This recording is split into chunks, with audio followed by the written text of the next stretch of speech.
The concept for the series is simple. What would happen if you took a vanilla Minecraft player and gave them all the mods to play with? Would they thrive in this beautiful and complex world? Or would it be simply too much for them to handle? Welcome to All the Mods 9.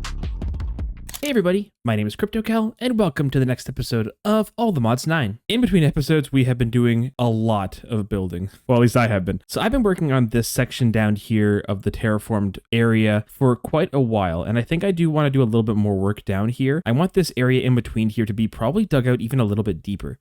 I do like the idea of having this be a little bit more of a sheer cliff face, and I think this is turning out pretty well.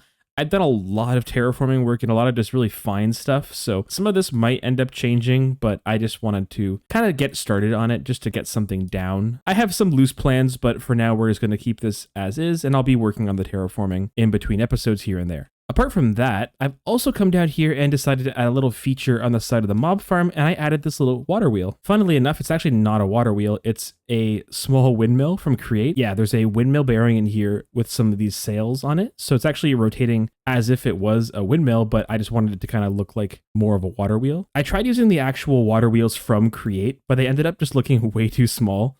So I decided to make my own custom one, and I think that turned out quite a bit better. The final thing that we've kind of been working on is we've been working up here on the apiary in Grace's area.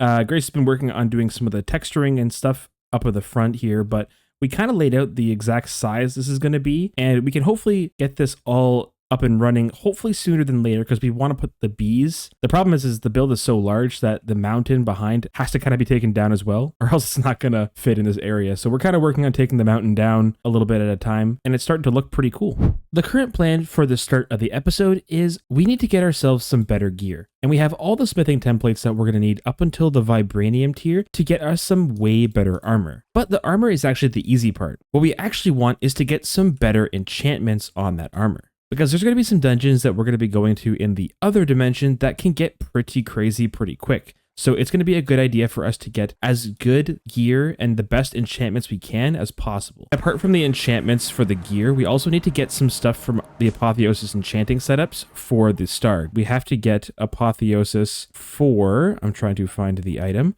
the dimensional seed, which is one of the requirements for the star, requires the miniature exit portal, nether portal, and end portals. They have each of their own infused cores at the middle. You have to enchant them using a certain setup, but it has to be a very precise enchant.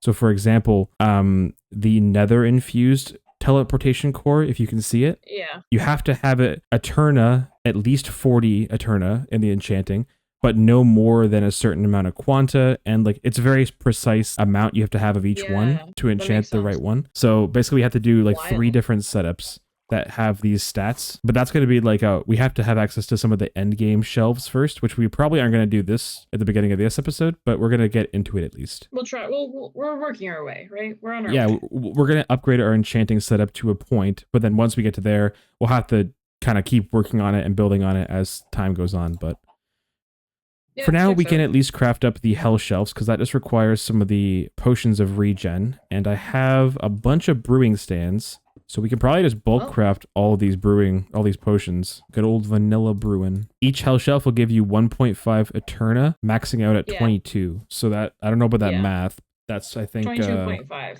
22.5. So 15. So 15 shelves, like a normal enchanting setup, is our max. So that's what we're going to aim for, I guess, here. Oh, I got 15. Let's just set up an enchanting setup in your side of the build down here. I'll set it up in the back corner for now. I also have 2 shelves if we want more. Do you have an extra one? Yeah, I have 2, but we don't have any lapis. I have lapis here. If you want to add one more for symmetry. Add one more for symmetry, like, I don't know. Yeah, that's good. Now, if you put that hell shelf in, you should be able to actually infuse that now. Infusion. It's the max one. Yeah, so that upgrades the hell shelf to give us a little bit more Eterna per shelf. So now what we can do is we can replace all of these and slowly start to infuse every single one of them, because the max of the infused is 27 instead of 22.5. Oh, I do have one. Yeah, so I'll enchant this one then. Oop. All right, so now we have infused hell shelves, which is good. We might need to make a couple more. We have to craft the enchantment library. I have one here. Oh, you have one extra? Okay. Yeah. We need 4 to craft the enchantment library. So I'll go craft up a couple more of the basic ones to infuse. So enchantment library. This thing is neat. Take all these books and just start dumping them into the enchantment library. So what this basically has done is it has separated out every single enchantment into its own separate, like almost shelf in the library. So then say you want to go ahead and take out just a mending book. All you got to do is left click on mending and boom, you have a mending book. The cool thing about this is you can actually start to mix and match enchants. So for example, we have up to Fortune 8 in here. If you left click on Fortune once, it'll just show you the Fortune 1 book, right? Because you clicked on it once. It's the first level. The higher level of book you want to take out of the enchantment library, you just keep left clicking on that enchant and it upgrades your book to the next tier. So that's kind of the whole premise of this, is you can like take out higher tier or lower tier books of any enchant you want, but you can also combine enchants. So you can like put a bunch of Fortune on one and then put a little bit of mending on it, and then put a little bit, so you can, like, it's like a build a book. That's fun. So you can kind of dump all of our enchanted books into here that we're going to be getting. Have enchanted books first. Right, but now what we can do is we can enchant a bunch of books using high tier enchants that might have like 7 or 8 enchants per book that we get, and then we just dump it all in here, and it'll separate it all out into each enchantment for us. You can only pull out the book of the highest tier of that enchant you've put in before. You can put a bunch of Fortune 7 books into this, but you won't be able to pull out Fortune 8 until you've actually put a Fortune 8 book in here. Okay. So what you have to do is then take 2 7s out, combine it, and then put an 8 in, and that'll like upgrade it. Yeah, it checks out. But if you look now, if you go to enchant a book in the enchanting table, you'll see the average enchants we're getting are quite a bit higher. Yeah, okay. Like I just enchanted a power 6 book right now. Can I combine 2 Fortune 9 books to get a Fortune 10? Probably not, eh? Whoa. So many books. Wow. Books. You gotta do all your stuff at once. This is going to be a lot.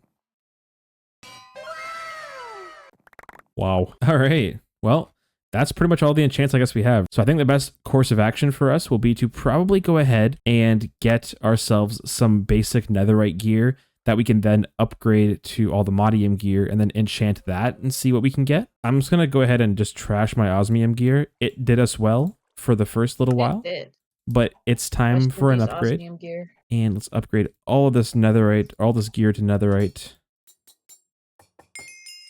Full netherite gear here with 4 smithing templates to all the modium tier with the 4 ingots, and then also 4 smithing templates for the vibranium upgrade. So I should theoretically be able to come in here and do all these upgrades right away. 1 smithing template, 1 netherite, and 1 ingot will upgrade to all the modium helmet, the chest plate, the leggings, and finally the boots. And that is our full set of all the modium gear, which we'll then take immediately and upgrade to the vibranium tier. And there we go, 4 pieces of vibranium armor. In terms of protection, what's the maximum book we have in here so far? Our highest level protection is 6 currently. I can take 2 protection 6 books out though, and combine them to make a protection 7 book, which I'll put back in. So now we should have access to protection 7. And do I have enough for protection 8? Ooh, I can make a protection 8 book. So now we can pull out protection 8. And currently we only have enough to pull out 1 protection 8 book. So I'm going to have to probably do a little bit of enchanting for that. But let's see what we can get on our first round of enchants here. I do have a grindstone in case we have to remove some stuff. All right, let's just do the helmet for now and see what we get. Mana boost 4, mana regen 4, insight 4, and prot 4, which we can then take all the enchants off of and dump it all inside. Another prot 4 on this, which is pretty good. It looks like our next upgrade is if we take an infused hell shelf and surrounded by glowstone, we get the glowing hell shelf, which actually is an upgrade overall. Adds a little bit of quanta, but we get some arcana out of it too. So maybe we can upgrade all these to the glowing versions. Okay, I have a vibranium sword, 2 vibranium picks, and vibranium armor. Well, I just crafted up 15 glowing hell shelves. So we can get level 60 enchants now off of this current setup. I think that was actually the level we needed to be to enchant the deep shelves. Very nice. The deep shelves that give 2.5 Eterna, which is a sizable upgrade from the 2 of the glowing hell shelves. That is what we needed to get that. And so I think we can craft up the dormant deep shelves, no problem. Let's smelt up a little bit of this. I can get 15 dormant deep shelves. And I am going to infuse all these deep shelves up. Wow, that sword just went really hard. You see the power that we're starting to unlock here? Mm-hmm. This is where the upgrade spiral kicks into full effect, and I love it dearly. Overpowered time. Our current level is, what are we leveling at? 60. If I add an extra deep shelf to this, does it actually increase it, or are we still stuck at 60? Oh, we're at 70. Hold. Oh no, we're stuck at level 70 here. Okay. I don't think that's actually increasing it anymore. Yeah, 70 is our max currently with this setup. Our quanta is getting higher. There is a way we can rectify that, and that's called rectification, unironically. There are shelves that will provide us with what's called rectification, which will reduce the quanta. One of those being the shelf of Seabound rectification. I think what we're going to do is probably call it on upgrading the enchanting setup for now. We'll work on this later. Currently a level 70 enchant here is not too bad. This here is the reforging table. Ooh, very You pretty. add in a little bit of gem dust, which you get from crushing down the gems we find around the world, plus a tier of material that we have. So currently I have the arcane sands, the epic material. Basically, if you crush down any of the purple armor that you'd find, you know, the purple armor that we get off the mobs. Oh, yeah, okay. And now if you put in one of your pieces of armor into this, you'll be able to reforge it to provide it with extra effects. So depending on how many levels you have, you should be able to enchant a certain amount. They're going to take 6 or whatever the number is on the left. That's how much of the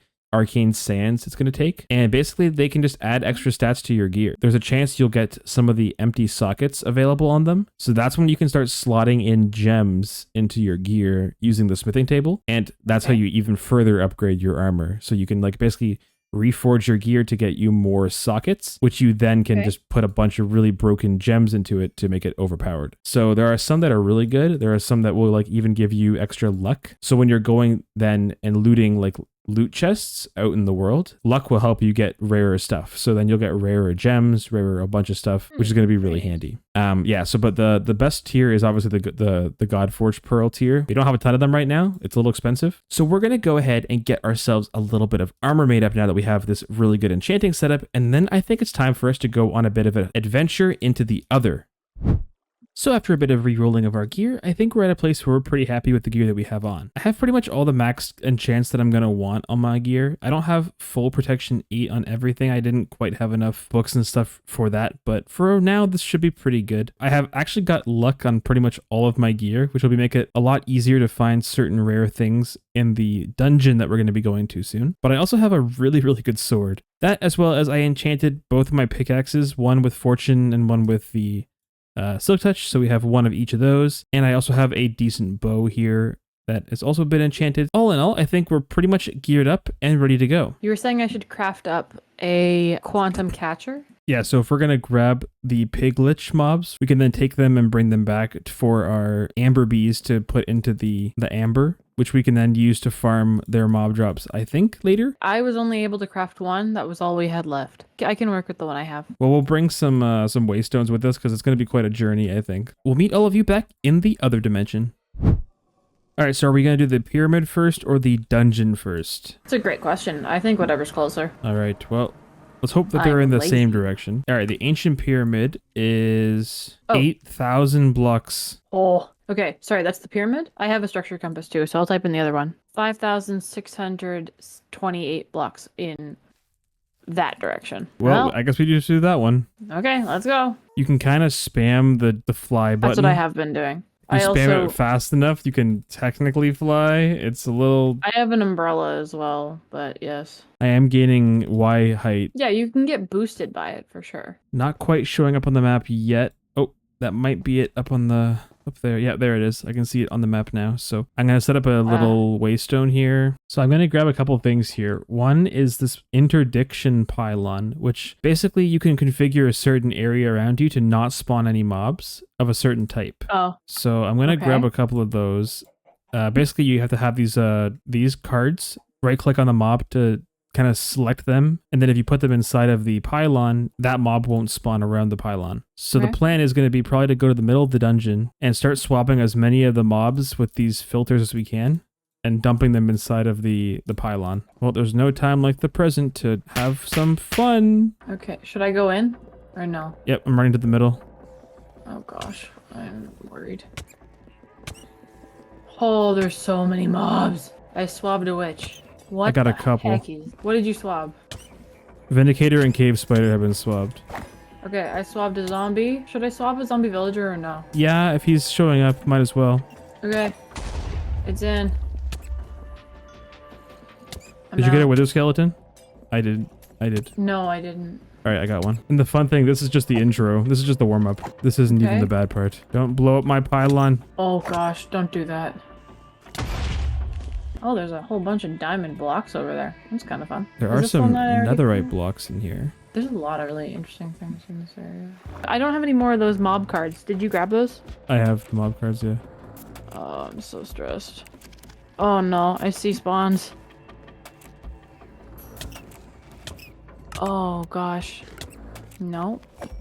I broke the spawner. Okay, well, I got the pylon down with at least the evoker in right now, so we're safe Yeah. to go for at least a short distance. All right, so what we're looking for down here is there's a room that has a bunch of books, like a library, and that's the room that can have the chest that has the upgrade template in it that we need to upgrade to the aluminium or the unobtainium gear. So that is Okay. what we're looking for. I saw some wither skeletons. Oh wow, these chests are kind of insane, by the way. Yeah, the loot down here is nuts too. Wow, wow. That's kind of impressive. They're just straight up giving us netherite armor. I hear a lot of indicators. Oh. I can go make another pylon, I guess, and we can use another card on the evokers. Oh, the server is struggling so much.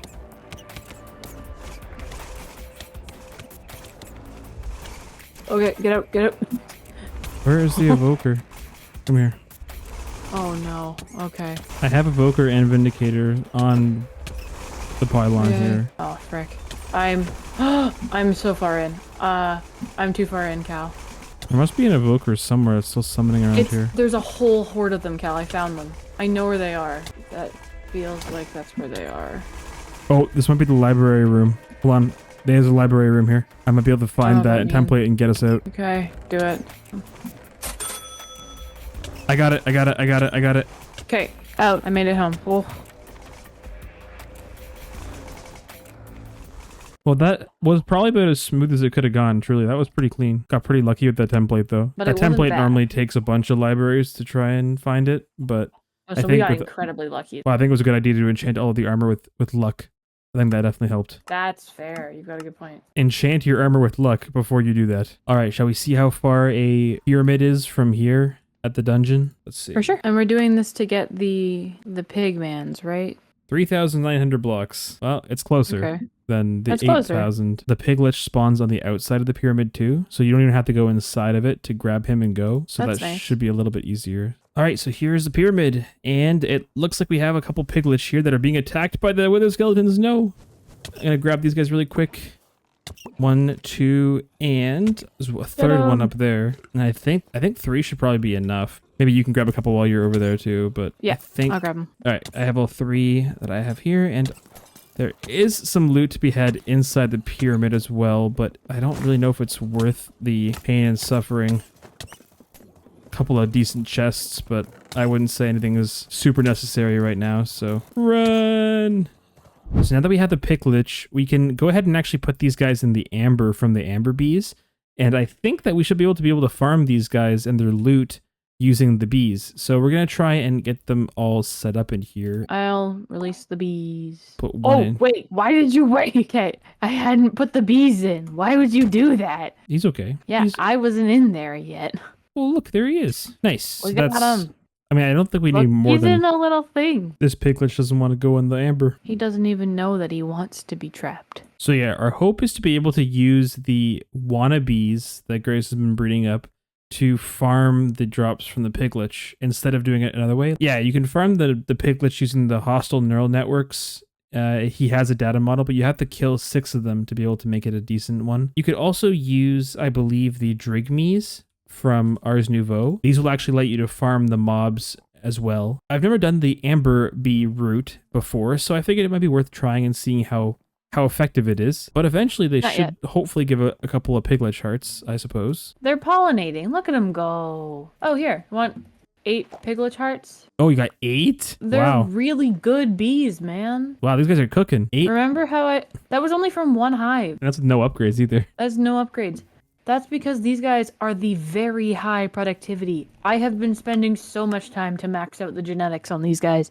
Look at this. Look at them. They're incredible. Quite a few things require the piglet charts. One, you can upgrade spawners with it, but Ooh, there's a lot nice. of endgame recipes for Botania. this star that we need stuff for. Botania. It's the one mod I'm familiar with. In order to get the alloys, you have to put them in the terrestrial agglomeration, whatever it was. You can also use the power, the energizing orb, or you can do the magic route by doing Botania. But I think what I want to do now is I want to upgrade my armor. Let's get the smithing templates out.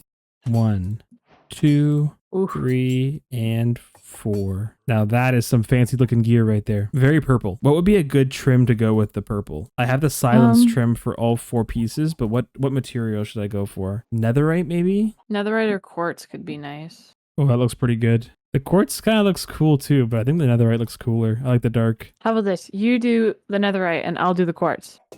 Oh, that looks so cool. Let me see. Though I strangely resemble the hyperbox standing behind me. That's a lot. There we go. I haven't applied any template yet. Let's see. Ooh, the skeleton look. Sick. That is pretty good looking. That is pretty cool. I like the matching. We're matching. Look, a match.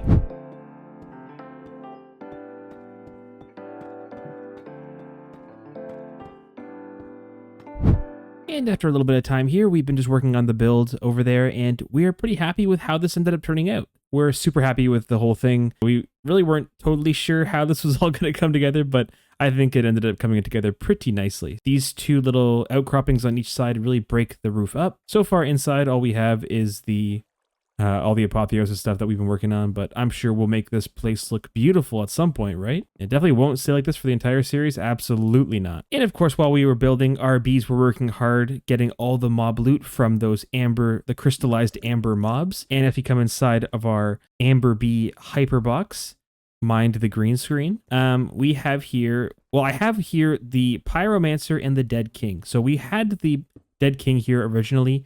Now we actually got the pyromancer earlier in the series, and we captured him in a quantum catcher while we were exploring one time. So we ended up coating him in the amber as well, and he basically will provide us the, if I put him down here, he provides the fire runes, which we actually do need for some recipes later down the road. So we decided to get a good stack of those, but all in all, we have an absolute ton of loot in here. This is nothing compared to what we actually have in the storage now, but plenty of resources in here. The piglet hearts, yeah, we have an absolute ton of piglet hearts. I think this is probably enough piglet hearts for all we're going to need. And then also the wither here has been working hard away, and he doesn't have quite as many nether stars as the piglet, but it is still a pretty substantial amount of nether stars. These hives actually aren't really fully upgraded all the way. Like, so far, they just have 2 of the alpha productivity upgrades, and these can get substantially faster. We can get these all the way up to, I believe, 260% production output compared to 120. So that's more than double what we currently have per upgrade. So that's going to make these go even quite a bit faster than what they currently are doing. The wannabes might not be the fastest way to farm mob drops of a certain mob types, but they're really good for those mobs that are really hard to farm. Mind you, the wannabe spawn egg isn't exactly the easiest recipe to get early game, but once you have one, you can use the baby upgrade in the hive, right? I made 2. Then I just bred them up. But I think that's going to do it for this episode. Thank you very much for watching, everybody. I really hope you did enjoy. If you did enjoy, feel free to leave a like, comment, and subscribe to the channel. Also, if you haven't already, be sure to join the Discord. The link is in the description down below. But that's it for me, everybody. I hope you all have a good one, and I'll catch you in the next episode. Bye!